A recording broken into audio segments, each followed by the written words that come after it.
It is 11:40 The Bet Las Vegas, Odyssey Las Vegas as well. This weekend, you need some entertainment. I have a suggestion. Comedy Cellar this Thursday through Sunday, which means it's already started. You got two shows every day this weekend, 7 p.m., 9:30. The Comedy Cellar, Cipha Sounds, Sergio Chicon, Caitlin Peluffo, Mark Cohen, who was at the toy drive, by the way, who we saw earlier this week. Go check them out at the Comedy Cellar, 7 to 9:30. I'm stuttering and I'm flubbering because we got Cipha Sounds on the show. First off, Cipha, welcome to Vegas. How you doing? Man, thank you so much. I love it. I love Vegas. This is my spot. I love doing the Comedy Cellar out here because you get to spend a whole week out here, so it's great. So I need to let you know where I'm coming from. So first and foremost, we'll show you this. We've had this shirt for a minute. We got the one up right here. So look, classic. No, that's a classic. fact. And I also, just off of memory, I remember listening to the podcast and Rosenberg was getting on you because you never tell them to use your promo code. And you're like, I'm never going to say it ever. No one's ever going to use it. I was like, let me use Cipha's so I could be the one person to use it. Hilarious. But look, I wanted to be in radio since I was a little kid, mainly sports, which is where I'm at now. But I got into the game through hip hop.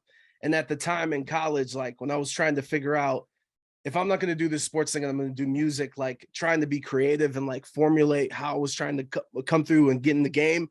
Yeah. You and Rosenberg helped me immensely. So we give flowers out here. So I just want to say thank you for everything and the entertainment and the conversations with the podcast and on air, everything. So first off, salute to you. Appreciate that, bro. For real. Thank you. No, of course. And look, I know that you hate small talk and I don't mean to be your therapist, but like, what do you want to talk about? Is there like anything troubling you? Anything you want to talk about? Like troubling me in my personal life? Yeah, like I can be your therapist for a second. It's a weird way to do an interview, but let's see if this works. Oh man, I don't know. Like, to be honest with you, I got a perspective lately, right? We all got trouble. We all got drama, loss, unemployment, whatever. But these last 2 years have taught me that like at any moment shit can change. Oh, you're good. We bleed. Hey, come straight from the heart. We got you. Don't worry about that. You're good. You're good. He's like, I haven't been to radio in so long. I know better. The last couple of years have taught me that things could change instantly, right? Look at the loss we had with the guy DJ Twitch. The guy who was Ellen's DJ. Yeah. If you follow his Instagram, he's doing nothing but smiling, dancing, and having fun.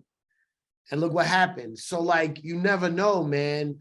And there's been a lot of hip hop people that have died recently, whether it be legends or whether it be these new kids.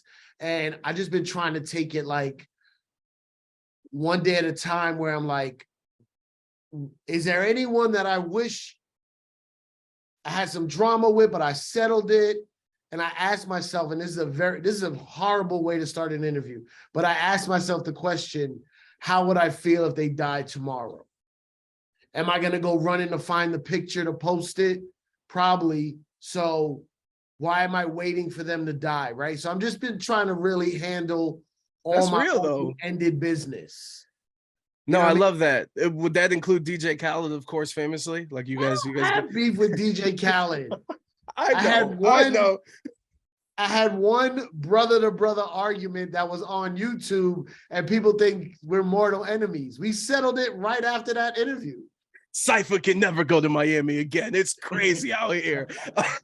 Yo, I love Khaled, bro. No, 100%. That's a great point, though, bro, because the reason I had that fight with Khaled on YouTube, and if you want to look it up, it's a great piece of content.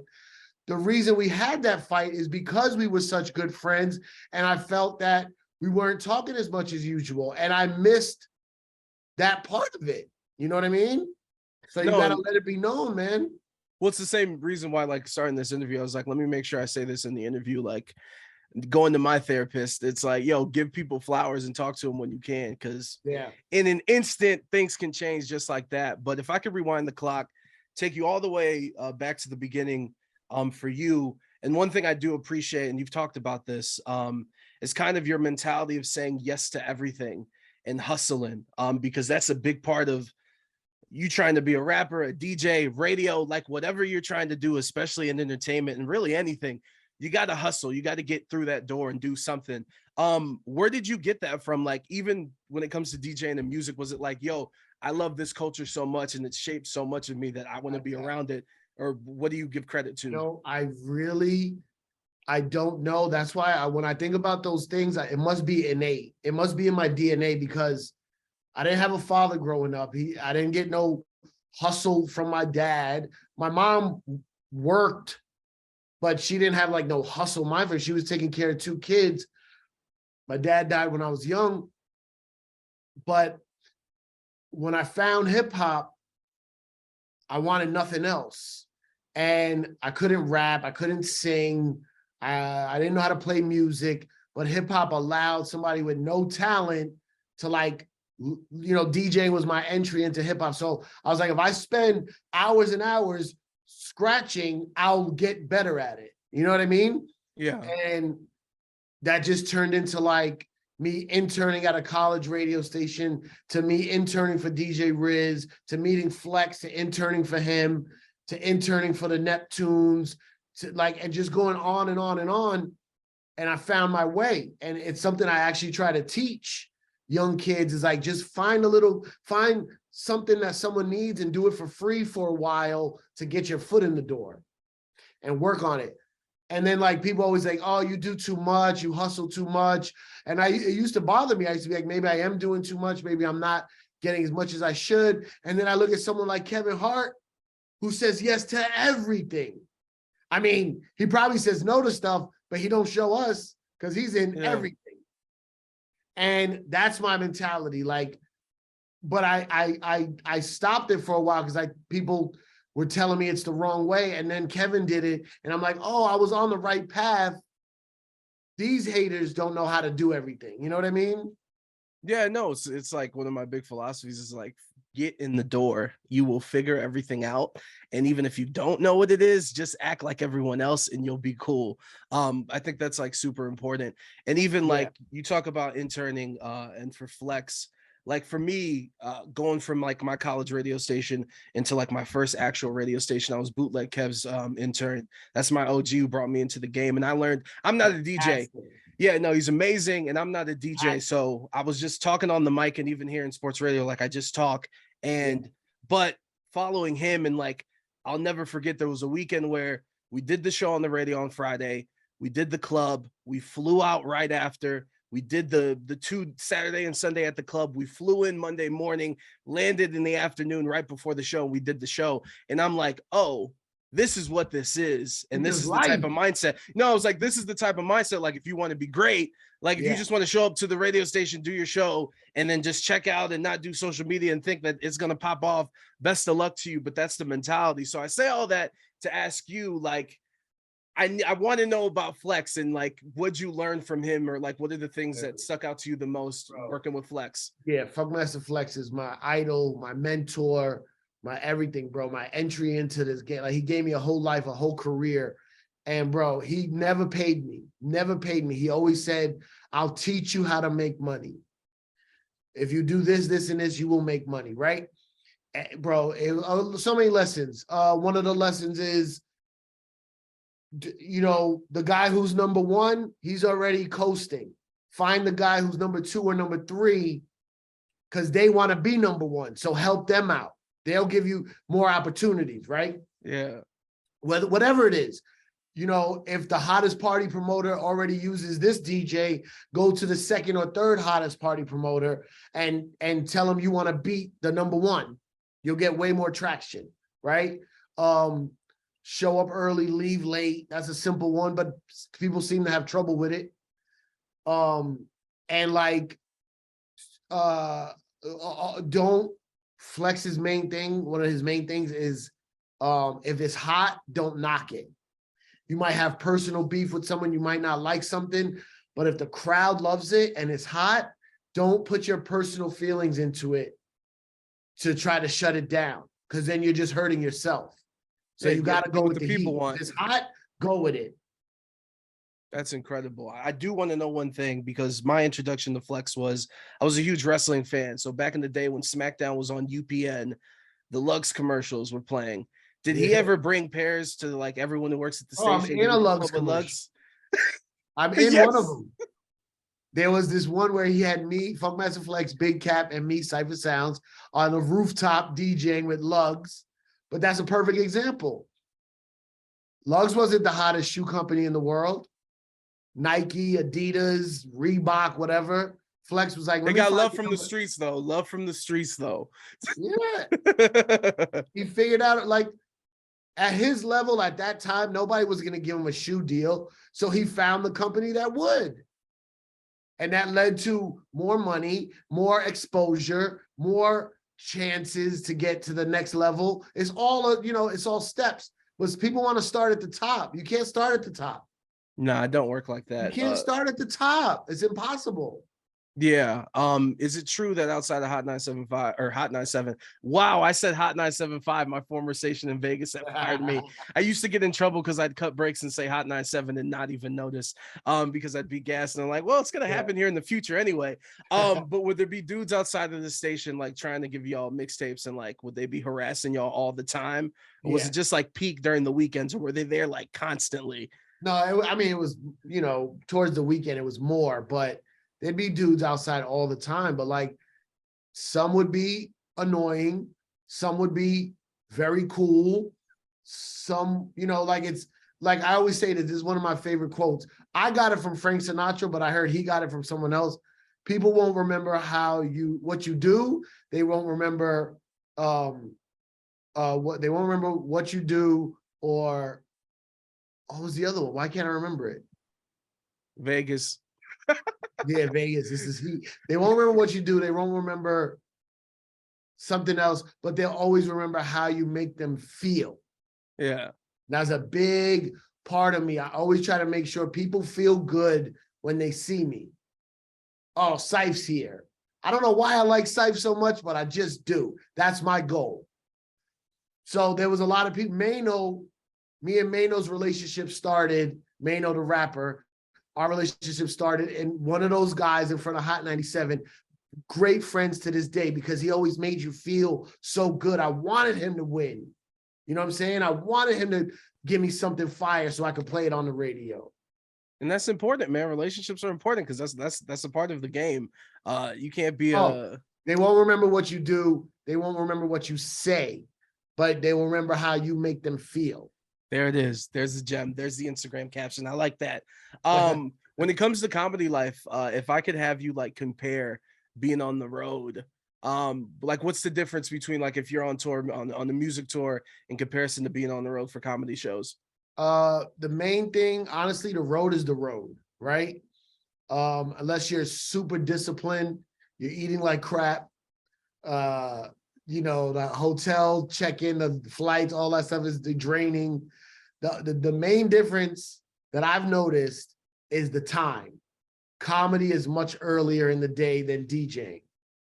I get to a town and I don't have to DJ until midnight, 1 a.m. sometimes. Comedy, I got to be there 6, 7 o'clock.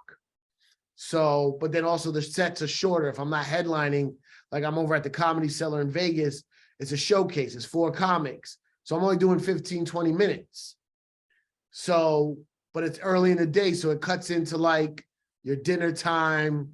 What if I meet a nice young lady? I want to go to dinner. We can't go to dinner until 11 o'clock. But you know what? It's Vegas. Something's open.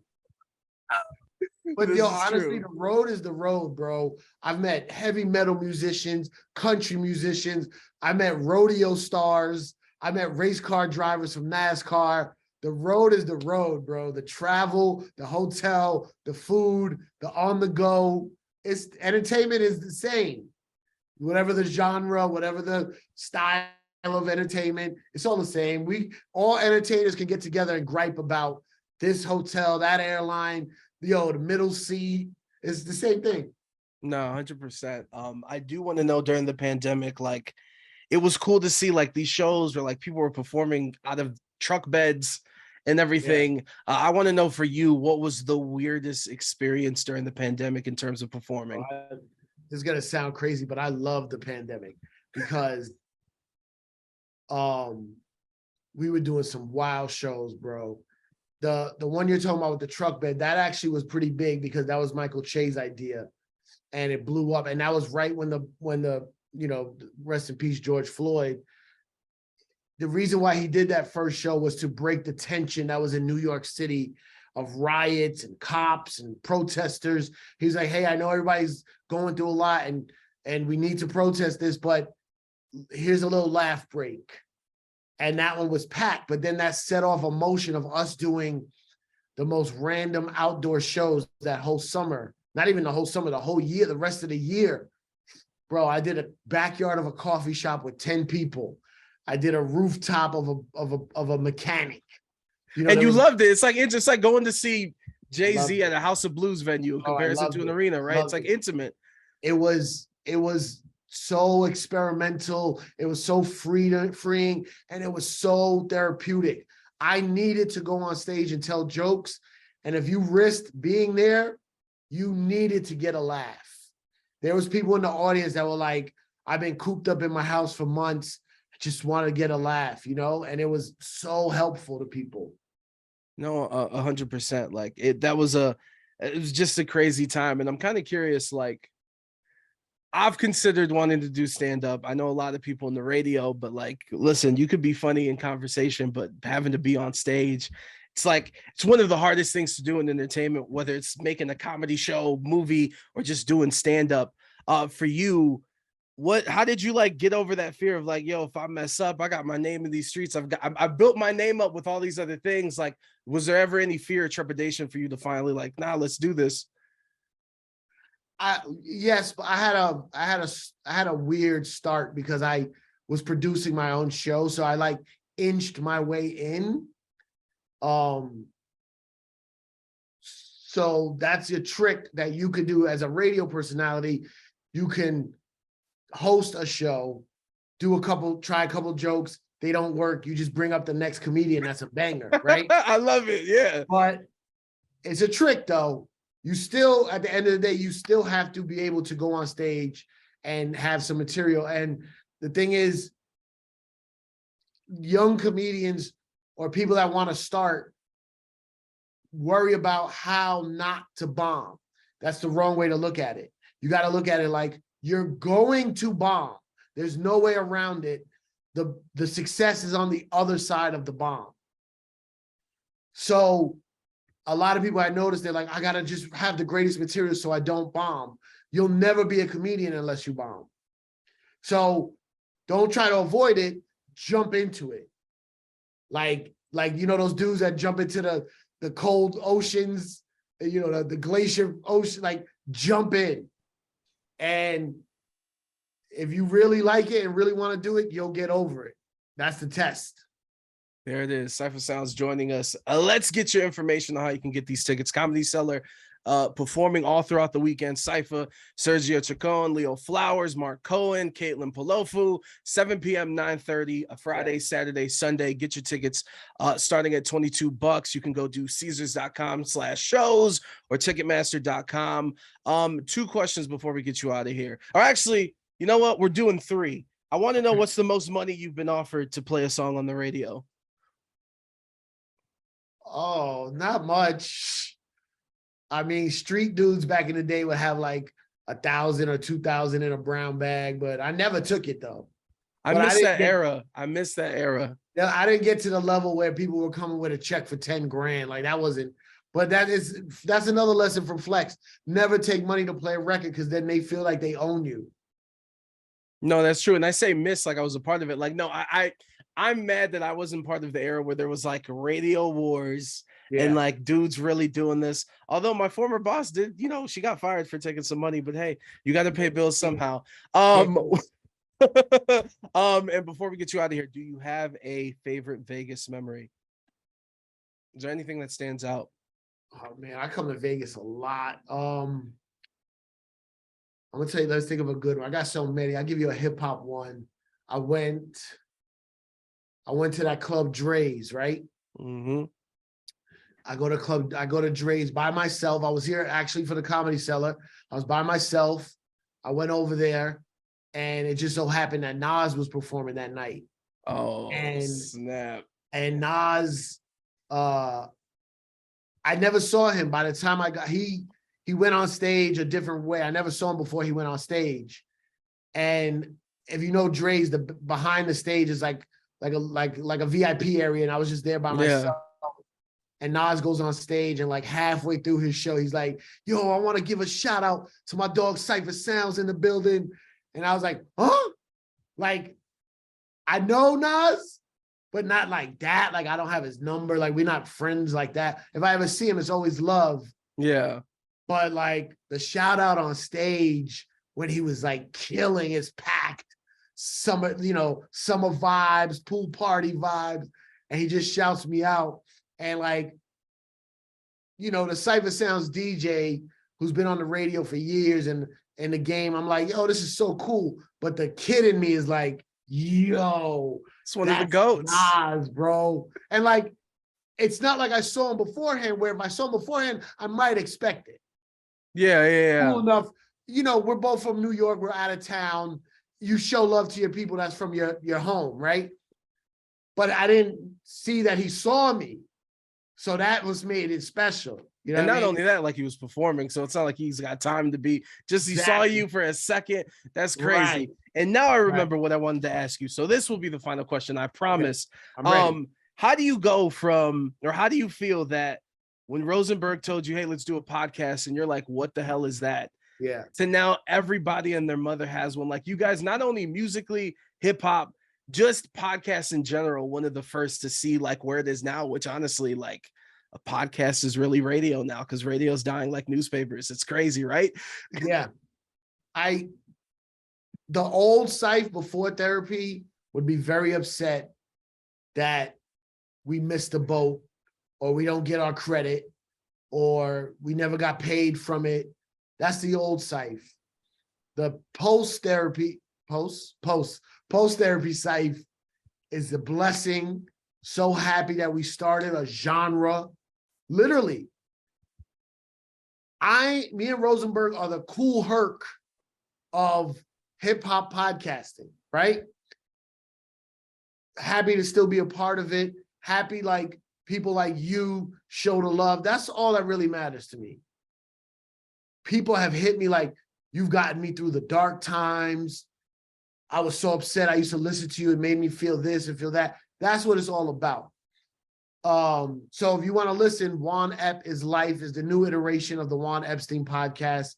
We would love it if you checked us out, but so happy that it has started a whole genre and it's so successful.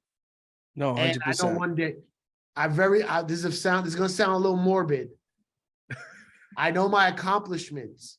And one day when I die, which is a horrible thing to say, and knock on wood, I don't want to die anytime soon. It's a very dark interview. All of this will come out of all the stuff I had my hands in, and it will be like, this guy was amazing. So just do it now. Just get in there. Get in the Juan Ep is Life podcast. Juan, like the name, and then EP is Life. Check it out. There it is. Cipha Sounds, a legend. One of my OGs and inspirations for being on the radio. Cipha, thank you so much. We will check you out this weekend. Yeah. Thank you for the time, brother. Anytime, man. Anytime I'm in Vegas, I'm going to hit you up. There it is. Boom. Perfect.